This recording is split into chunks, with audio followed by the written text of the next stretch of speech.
नमस्कार मेरे प्यारे बच्चों, एक बार फिर से स्वागत है आपका अपने Hindi YouTube channel simple learn पे। मैं रजत आपका बहुत बहुत स्वागत करता हूं। एक बार फिर से हम जो है आपके लिए सामाजिक विज्ञान यूरोप में राष्ट्रवाद की तीसरा लेक्चर लेके आए हैं। इस लेक्चर में भी हम कुछ बेसिक टर्म्स को जानेंगे और उसके बाद कल से हम जो है यूरोप में राष्ट्रवाद का उदय देखेंगे। तो इस वीडियो को भी बड़ा ध्यान से जो है आप लोग समझिएगा। अगर आपका कोई भी डाउट है तो आप हमें कमेंट बॉक्स में जरूर कमेंट करिएगा और वीडियो को लाइक करिए और अपने दोस्तों के साथ जरूर सेंड करिएगा इसको। ठीक है, चलिए ज़्यादा इधर उधर की बात नहीं करते हैं, अपने टॉपिक पे आते हैं। आज का हमारा जो टॉपिक है यूरोप में राष्ट्रवाद का हमारा तीसरा लेक्चर। पहले हम ये जानेंगे कि फ्रांस की क्रांति के कारण क्या थे। जैसे आप ही क्रांति कब होगी ये आपने पिछले क्लास में सीखा भी था कि क्रांति में आपने क्या देखा था कि क्लास 9th में आपने ये चीज़ें पढ़ी होंगी। ये एक बार ये रिकॉल है ये आपके लिए, ताकि आपको चीज़ें जो है वो रिवाइंड हो जाएं। तो वहाँ पे आपने क्या देखा था कि एक तो साहब वहाँ पे अयोग्य शासक था कि भाई जो राजा था वहाँ का लुई 16 और उसका जो विवाह हुआ था राजकुमारी एंतोएट के साथ। तो ये दोनों लोग क्या कर रहे थे कि एक तरफ पूरे देश में जहाँ त्रासदी बीत रही थी वहीं पे ये इन लोगों का खर्चा जो था वो अभी भी बहुत अच्छे लेवल पे चल रहा था। तो हम इन्हीं सभी चीज़ों के बारे में बात करेंगे। एक बार फिर से वीडियो में एंड तक जरूर बने रहिएगा, क्योंकि वीडियो में मैंने आपके लिए कुछ इंपॉर्टेंट चीज़ें जो हैं वो रखी हुई हैं, आपको हम आगे वीडियो में जो है बताएंगे। चलिए देखिएगा, फ्रांस की क्रांति के कारणों की बात करते हैं कि फ्रांस की क्रांति का सबसे बड़ा और सबसे इंपॉर्टेंट और सबसे मेन कारण क्या था? अयोग्य शासक। अयोग्य शासक, जिसमें योग्यता ना हो ऐसा व्यक्ति जो है वो शासक के रूप में बना था। और उस टाइम पे शासक कौन था फ्रांस की क्रांति के समय? लुई 16 था, जो कि एक हठी, अयोग्य और कर्तव्यहीन शासक था। मतलब ये अपने कर्तव्यों से भागता रहता था। हठी था कि मतलब एक बार जिद पकड़ ली तो वही काम करना है, तो मतलब करना है, चाहे देश में कुछ भी हो जाए।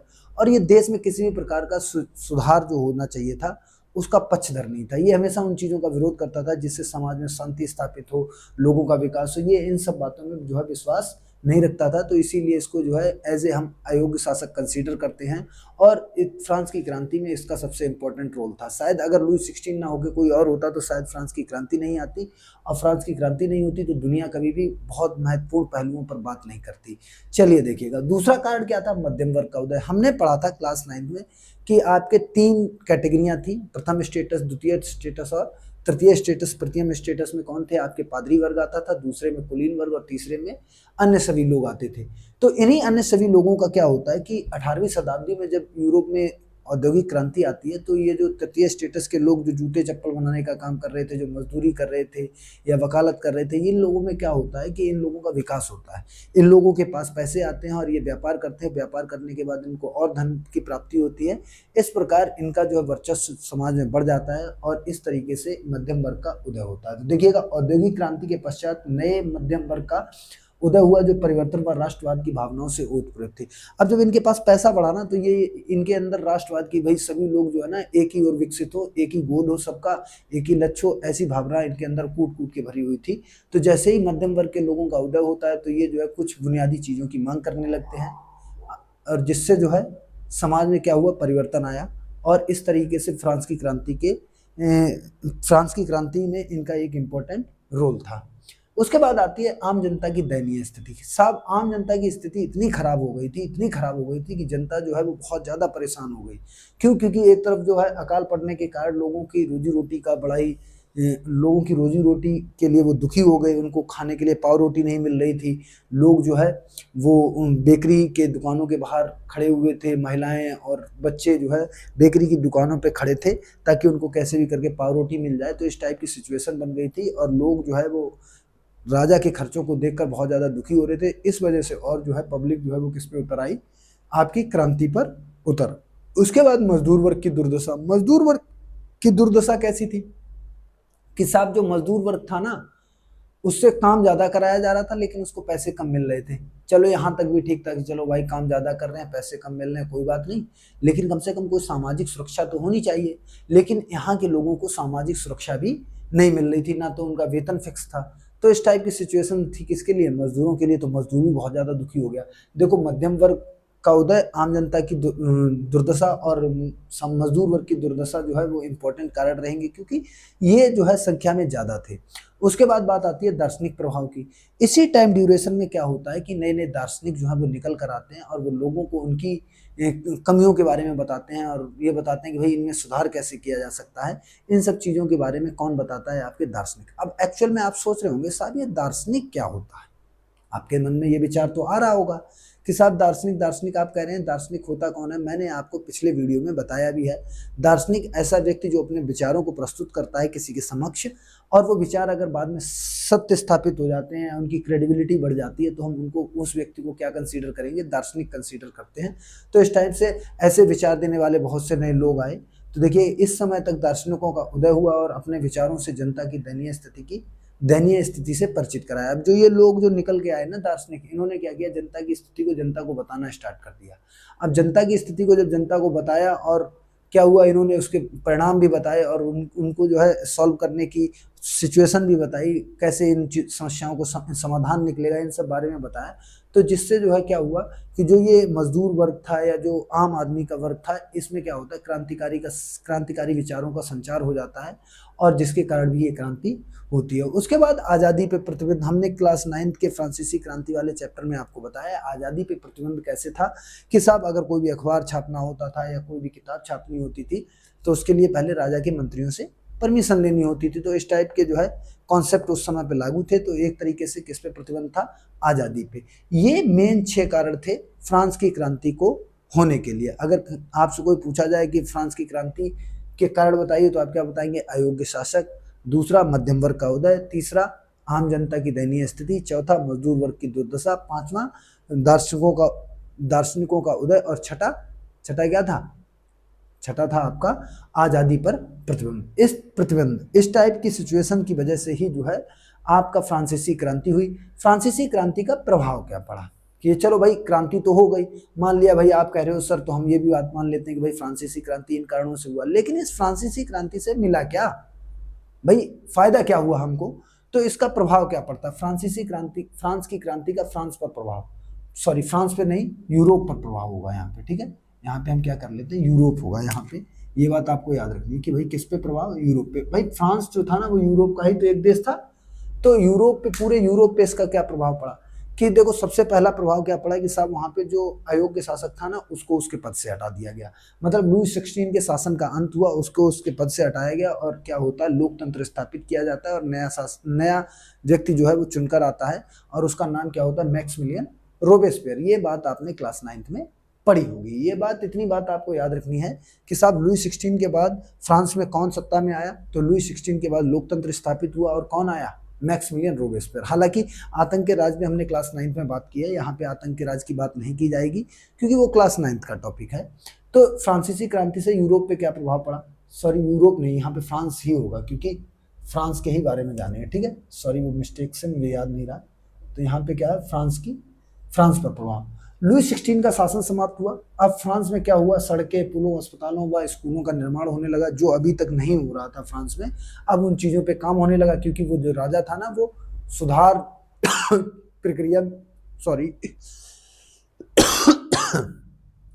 की प्रक्रिया में भरोसा नहीं करता था। उसके बाद समानता, स्वतंत्रता एवं नवीन कानून, कि भाई फ्रांस जब जो है लुई 16 के शासन से मुक्त हुआ, तो वहाँ पे क्या मिला? वहाँ पे लोगों को समानता का अधिकार मिला, चाहे वो प्रथम स्टेटस का, द्वितीय स्टेटस को, तृतीय स्टेटस, सब एक जैसे होंगे, सभी के लिए समान कानूनों के लिए नए कानून बनाए गए। उसके बाद प्रभुसत्ता जो है वो लोकतंत्र में स्थापित हो गई। मतलब जो पहले अभी राजतंत्र था ना, अब वहाँ पे कौन आ गया? लोकतंत्र स्थापित हुआ। और लोकतंत्र यहाँ पे स्थापित हुआ तो दुनिया ने पहली बार लोकतंत्र के कॉन्सेप्ट को जाना। अगर फ्रांस में लोकतंत्र स्थापित ना होता तो शायद हमारे जैसे देश कभी भी लोकतंत्र जैसी स्थिति को जान भी नहीं पाते। तो फ्रांस की क्रांति जो है वो दुनिया के बहुत से देशों के लिए लाभदायक सिद्ध हुई, क्योंकि लोकतंत्र वाला कॉन्सेप्ट जो है वो कहाँ से निकल के आता है? आपका फ्रांस से निकल के आता है। ये बात आपको याद रखनी है। आपसे कोई भी पूछे, बताइए लोकतंत्र सब दुनिया में सबसे पहले कहाँ स्थापित हुआ? तो लोकतंत्र दुनिया में सबसे पहले फ्रांस में स्थापित हुआ। अब देखिएगा इन्होंने क्या किया। उसके बाद भाई ये काम तो हो ही गए 4। उसके बाद फ्रेंच को राष्ट्रभाषा बनाया और वहाँ पे जो है राष्ट्रध्वज को स्थापित किया गया। हमने नीला, लाल और काला वाला जो है एक फ्लैग पढ़ाया था आपको क्लास 9th में, आपको याद होगा। नहीं याद है तो आप एक बार जो है रिकॉल कर सकते हैं। वीडियो आपका प्लेलिस्ट में मिल जाएगा, वहाँ से आप वीडियो को देखिएगा। और अगर आपको कंटेंट अच्छा लग रहा है, आपको लग रहा है कि आपके लिए बेनिफिशियरी है, तो आप जो है चैनल को सब्सक्राइब करिएगा और बेल आइकन को जरूर प्रेस कर लीजिएगा, ताकि हमारे आने वाले वीडियोस के नोटिफिकेशन आप तक पहुंचते रहें और आपकी पढ़ाई में हम जो है आपकी इसी तरीके से मदद करते रहें। तो एक तो फ्रेंच को राष्ट्रभाषा बना दिया गया और राष्ट्रध्वज स्थापित कर दिया गया। उसके बाद क्या किया गया साहब, जो स्टेटस जनरल थी ना पहले राजा के टाइम पे, लुई 16 के टाइम पे, अब स्टेटस जनरल को कौन नियुक्त करता था, राजा। तो अब राजा तो समाप्त हो गया, तो फिर ये कहा कि भाई ये जो स्टेटस जनरल है ना, इसकी जगह पे अब हम क्या बनाएंगे, नेशनल असेंबली। और नेशनल असेंबली में जो लोग चुनकर आते थे उनको कौन चुनकर भेज रहा था, जनता चुनकर भेज रही थी। उसके बाद जो भी लोगों को विशेष अधिकार, जो कुलीन वर्ग के थे या जो मध्यम वर्ग के थे, इन लोगों को जो विशेषाधिकार मिल रहे थे, मतलब प्रथम स्टेटस के लोगों को और द्वितीय स्टेटस के लोगों को, इनके इन विशेषाधिकारों की समाप्ति की गई और सभी को कानून की नजर में एक समान किया गया। तो ये कुछ प्रभाव पड़े फ्रांस पर कि भाई लुई 16 का शासन समाप्त हुआ, पहले सड़कें नहीं बनने थी, सड़कें बनने लगी, पुल नहीं बन रहे थे, पुल बनने लगे और स्कूल बनने लगे, ठीक है। उसके बाद समानता, स्वतंत्रता और नए कानून को लागू किया गया। उसके बाद प्रभुसत्ता में लोकतंत्र स्थापित हुआ, राजतंत्र को वहां से हटाया गया, स्टेटस जनरल का नाम चेंज करके नेशनल असेंबली किया गया और विशेषाधिकारों को समाप्त किया गया। इस तरीके से ये चेंजेस हुए कहाँ पे, फ्रांस में। अच्छा, फ्रांसीसी क्रांति का यूरोप पर क्या प्रभाव पड़ा। जैसे ही फ्रांसीसी क्रांति हुई, और फ्रांसीसी क्रांति के बाद जो वहाँ राजतंत्र था उसको समाप्त किया गया, तो दुनिया के कई देशों में ये कॉन्सेप्ट जो है वो बड़ा प्रभावी रहा कि भाई कैसे भी करके जो लोग, जो देश राजाओं के तंत्र से बड़ा परेशान थे, अब वो लोग भी फ्रांस की तरह क्या चाहने लगे, अपने यहाँ पे लोकतंत्र स्थापित करने की भावना से क्रांति में उतरे। राष्ट्रवाद की उत्पत्ति और यूरोप में राष्ट्र राज्यों की स्थापना हुई कि भाई पहले तो राष्ट्रवाद की उत्पत्ति का कॉन्सेप्ट आपसे पूछा जाए कहाँ से हुआ, कि भाई एक ही गोल के पीछे सभी लोग कैसे चलने लगे, इसी को राष्ट्रवाद कहा जाता है। और ये कॉन्सेप्ट कहाँ से आया आपका, फ्रांस से। और यूरोप में राष्ट्र राज्यों की स्थापना की, भाई जो आप आज के टाइम पे जो आप यूरोप देखते हैं ना, ये पहले ऐसा नहीं था। पहले क्या था, ये कई से क्षेत्रीय राजाओं के अधीन आया करता था, अलग अलग राजा हुआ करते थे। लेकिन जब फ्रांस में फ्रांसीसी क्रांति हुई, तो फ्रांस में फ्रांसीसी क्रांति के पश्चात पूरे यूरोप में ये विचारधारा जो है वो फैल गई और लोग ये चाहने लगे कि कैसे भी करके हम राजतंत्र को समाप्त करें। तो इस तरीके से राष्ट्रवाद की भावना से किसने हमको रूबरू कराया, फ्रांस ने।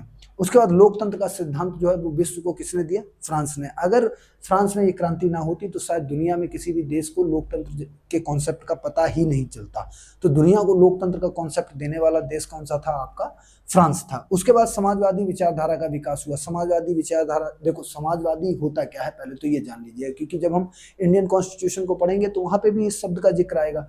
तो देखिएगा, समाजवादी का मतलब होता है ऐसी विचारधारा जहां पर लोग जो है सभी संसाधनों का समान रूप से इस्तेमाल करें, या हमारे जो भी देश समाजवादी विचारधारा का पालन करता है तो उसका कहने का मतलब ये होता है कि देश के जितने भी संसाधन हैं उनका इक्वल डिस्ट्रीब्यूशन किया जाए। तो अगर हम अपने संसाधनों का इक्वल डिस्ट्रीब्यूशन करते हैं, दैट मीन्स हमारी विचारधारा कैसी है, समाजवादी। तो समाजवादी विचारधारा का विकास भी कहाँ से होता है, फ्रांस का। मतलब फ्रांस पहली बार ये कॉन्सेप्ट देता है कि भाई पूरे फ्रांस में जितने भी आपके संसाधन हैं, सभी संसाधनों पर सभी लोगों का बराबर का अधिकार है। उसके बाद दमनकारी सत्ता का विरोध सिखाया। दमनकारी सत्ता का विरोध कि भाई कोई भी कितना भी राजा दमनकारी क्यों ना हो जाए, आपको उसका कैसे सामना करना है, उसको कैसे उसके गद्दी से हटाना है, इस चीज के बारे में भी हमको किसने बताया, फ्रांस ने। तो ये 4 कॉन्सेप्ट आपको याद रखने हैं जिसका प्रभाव पूरे यूरोप पर पड़ा। अब आते हैं 18वीं शताब्दी के यूरोप को जान लेते हैं। आपके मन में चल रहा होगा साहब ये सब इतनी बातें क्यों बता रहे हो आप, हमको नहीं पढ़ना है, हमको तो डायरेक्ट सीधा कॉन्सेप्ट। देखिएगा, आपको बहुत से चैनल ऐसे मिलेंगे जो आपको ये इन्फॉर्मेशन देते ही नहीं, जो कि बेसिक इन्फॉर्मेशन है, जो कि आपको रिकॉल करानी बहुत जरूरी होती है। हालांकि हमारा चैनल इतना बड़ा नहीं है कि हम आपसे कोई बड़ी बात कह सकें। आपके प्रेम और स्नेह से हम लोग जो है 800 सब्सक्राइबर के आसपास पहुंचने वाले हैं, और आप लोगों का अगर ऐसे प्यार मिला तो एक दिन हम भी जो है आपके लिए बहुत अच्छे अच्छे कंटेंट के साथ और पूरी इन्फॉर्मेशन के साथ वीडियो जो है वो आपको प्रोवाइड करते रहेंगे। थोड़ा संसाधनों का अभाव है, हम आपसे कई बार कह चुके हैं हमारे वीडियोस में ये बात, हमारे टीचर्स लोग भी आपसे कहते हैं कि अभी हमारे पास थोड़ा संसाधनों का अभाव है, लेकिन इन फ्यूचर हम आपसे पूरा आपको भरोसा दिलाते हैं, इन फ्यूचर आपके लिए हम अपने संसाधनों को भी जुटाने के लिए लगातार प्रयासरत है और कोशिश की जा रही है कि बहुत जल्द जो है आपके लिए जो मॉडर्न संसाधन है उनका उपलब्धता जो है वो कराई जाए। बस ये तभी संभव है जब आप लोगों का प्रेम इसी तरीके से हम लोगों को मिलता रहेगा।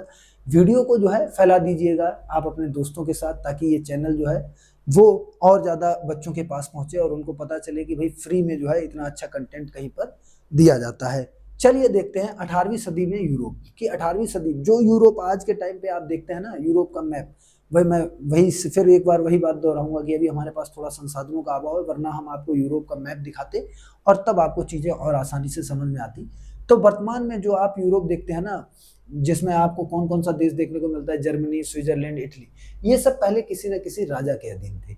यहाँ पे पहले क्या था कि ये अलग अलग राजा यहाँ पे हुआ करते थे और ये सब जो है राजतंत्र का हिस्सा थे। लेकिन फ्रांस की क्रांति के बाद इन देशों में भी ये कॉन्सेप्ट पहुंचा लोकतंत्र वाला, तो यहाँ के लोगों ने भी वहाँ की दमनकारी शासकों के प्रति अपनी क्या क्रांतिकारी विचारों को फैलाया और ये देश आज़ाद हुए और इस तरीके से दुनिया में नए राष्ट्र राज्यों का उत्पत्ति हुई। हम लोग पढ़ेंगे जर्मनी और इटली का एकीकरण पढ़ेंगे, ठीक है। आगे देखिएगा, लोगों में एकता नहीं थी, वे सिर्फ राजा के प्रति निष्ठावान थे। कि 18वीं शताब्दी में क्या था कि लोगों में आपस में एकता नहीं थी। उसका कारण था, क्यों एकता नहीं थी, उसका कारण क्या था कि अलग अलग जगहों पे अलग अलग भाषाएं बोली जाती थी। अब अलग अलग भाषाओं की वजह से लोग एक दूसरे से इंटरेक्ट ही नहीं हो पा रहे थे। अब जब लोग एक दूसरे से इंटरेक्ट नहीं हो पा रहे थे तो अपने विचारों को जो है साझा नहीं कर पा रहे थे, और जब साझा नहीं कर पाते तो वहां पे क्या आपको राजनीतिक विखंडता या राजनीतिक भेदभाव देखने को मिलता है। तो कुलीन वर्ग के जो लोग थे ना 18वीं शताब्दी में, कुलीन वर्ग के जो लोग थे वो जर्मन भाषा बोलते थे, लंबोर्डी और वेनेशिया में इतालवी भाषा बोली जाती थी, और हंगरी के कुछ लोग जो है मैग्यार और कुछ लोग जो है अन्य क्षेत्रीय भाषाओं को बोलते थे। ये वहाँ पे उस टाइम पे अलग अलग भाषाओं की वजह से लोगों के बीच में क्या था, लोगों के बीच में सामंजस्य नहीं बैठ पा रहा था, और जिसकी वजह से क्या हुआ, जिसकी वजह से पूरे के पूरे यूरोप में आपको जो है अखंडता दिखाई दे रही थी, सॉरी विखंडन दिखाई दे रहा था, लोग अलग अलग हिस्सों में टूटे हुए दिखाई दे रहे थे। परिणाम क्या हुआ, भाषाई विविधता के कारण राजनीतिक एकता का अभाव था। भाई लोगों में भाषाई विविधता होने के कारण क्या था, उन लोगों में आपस में क्या था, राजनीतिक एकता नहीं थी। राजनीतिक एकता क्यों नहीं थी, क्योंकि लोगों के बीच में भाषा का जो साधन था वो अलग अलग था, लोग बात ही नहीं समझ पा रहे थे, लोग विचारों को नहीं कंसीडर कर पा रहे थे। तो इस वजह से हमको पूरे यूरोप में 18वीं शताब्दी में राजनीतिक एकता का अभाव देखने को मिलता है। इसी ड्यूरेशन में हम दो चीजें पढ़ते हैं, एक उदारवादी और एक पढ़ते हैं रूढ़िवादी। दो विचारधाराएं आपको देखने को मिलेगी, एक उदारवादी और एक मिलते हैं आपको रूढ़िवादी। तो उदारवादी लोग और रूढ़िवादी लोगों में अंतर जान लीजिएगा, क्योंकि आगे इन चीजों पे बड़ा ही डिटेल में हम लोग इनका चर्चा करेंगे। 1815 में नया रूढ़िवाद आया कि भाई 1815 से में क्या हुआ था कि हमने पिछले वाले लेक्चर में आपको बताया था, 1815 में साहब नेपोलियन जो है वो वाटरलू का युद्ध हार गया था, और साहब नेपोलियन के वाटरलू के युद्ध हारने के बाद वियना की संधि हुई थी, और वियना की संधि कराने वाला व्यक्ति कौन था, ड्यूक मेटरनिख, जो कि कहाँ का चांसलर था, ऑस्ट्रिया का। ऑस्ट्रिया की राजधानी क्या थी, वियना। तो वियना संधि को भी हम लोग पढ़ेंगे। वो वियना संधि आप पढ़ के भी आए होंगे, क्लास 9th में आपको जो है पढ़ाई जाती है। वियना संधि में हिटलर जो है वो क्या करता है, मित्र राष्ट्रों के साथ संधि करता है, क्योंकि जब वियना संधि कब होती है, जब हिटलर क्या युद्ध हार जाता है, तब उसके बाद द्वितीय विश्व युद्ध में जब हिटलर हार जाता है तो वहां पे वियना कन्वेंशन होता है। 1815 में नया रूढ़िवाद, नेपोलियन की हार के पश्चात रूढ़िवादी लोग प्राचीन परंपराओं को जारी रखना चाहते थे। मतलब प्राचीन परंपराओं को मानने वाले लोगों को हम लोग रूढ़िवादी विचारधारा के लोग कहते हैं, और ये लोग ये चाहते हैं कि भाई जैसी व्यवस्था पुराने टाइम पे चलती हुई आ रही थी वैसी आज भी चलती रहे, इनको कोई प्रभाव नहीं पड़ रहा था। लेकिन दिक्कत कहाँ आती थी, दिक्कत यहाँ आती थी कि जब नेपोलियन ने सुधार किए ना, तो ये रूढ़िवादी व्यवस्था के लोगों की जो परंपराएं थी इनको बिल्कुल एकदम साइड से रख दिया था। तो अब लोग आधुनिकता का जीवन जी रहे थे। अब 1815 में जब नेपोलियन युद्ध हार जाता है, फिर से ये लोग प्रकाश में आते हैं, और फिर ये लोग ये कहते हैं कि नहीं भाई आप चेंजेस कुछ मत करिए, जैसी चीजें पहले चलती हुई आ रही थी, राजा वगैरह जैसे थे, जो भी जैसे शासन प्रक्रिया थी वैसी रहने दीजिए। लेकिन इस बार लोग इनको नकार देते हैं। नकार कौन से लोग देते हैं, उदारवादी। उदारवादी लोग कौन होते हैं, ये चाहते हैं कि देखो भाई जो हमारी पुरानी विरासत है उसको भी रखना जरूरी है, लेकिन उसके साथ साथ हमको आधुनिकता के साथ भी चलना चाहिए, कि भाई समाज में जो भी परिवर्तन चाहिए हमको वो परिवर्तन होते रहे, और हमारी जो विरासत है वो भी कैसी बची हुई रहे। मतलब ये अपने इतिहास को भी सम्मान देते थे और आधुनिकता में भी विश्वास रखते थे। मतलब जो आधुनिक विचारों के व्यक्ति थे उनको उदारवादी विचारधारा के व्यक्ति कहा जाता था, और जो सब पुरानी विचारधारा के मतलब जो पुरानी प्राचीन परंपराओं को मानने वाले लोग थे उनको रूढ़िवादी विचारधारा के व्यक्ति कहा जाता था। इस तरीके से हमने इस चैप्टर का जो बिल्कुल बेसिक था वो बिल्कुल जान लिया है। कल जो आपको अगला लेक्चर मिलेगा उस लेक्चर में हम यूरोप में जो राष्ट्र राज्यों की स्थापना वाला कॉन्सेप्ट है, हम यूरोप में राष्ट्रवाद का उदय देखेंगे, जर्मनी का एकीकरण और इटली के एकीकरण के बारे में जानेंगे। यहाँ तक अगर आप वीडियो में रहे हैं, वीडियो वास्तविकता में आपके लिए इन्फॉर्मेशनफुल रहा है, तो आप इस चैनल को जरूर सब्सक्राइब करिएगा। इससे ज़्यादा मैं आपके साथ और कोई बातचीत नहीं करूँगा। क्यों? क्योंकि फिर बच्चों को ये लगने लगता है कि ये बार बार आते हैं, अपने चैनल को सब्सक्राइब करने के लिए बोलते हैं। देखिए आपकी इच्छा के ऊपर डिपेंड करता है। कंटेंट अगर आपको अच्छा लगे तो जरूर लाइक करिएगा, सब्सक्राइब करिएगा, अदरवाइज आपकी इच्छा है, बस आप देखने आते रहिएगा। आज नहीं तो कल आप जरूर करेंगे, मुझे ये भरोसा है। क्यों? क्योंकि ऐसा कंटेंट आपको जल्दी नहीं मिलने वाला है। ठीक है, मिलते हैं आपसे अगले वीडियो में, तब तक ऐसे ही गाते रहिए, अपने स्वास्थ्य का ध्यान रखिएगा। जय हिंद, जय भारत।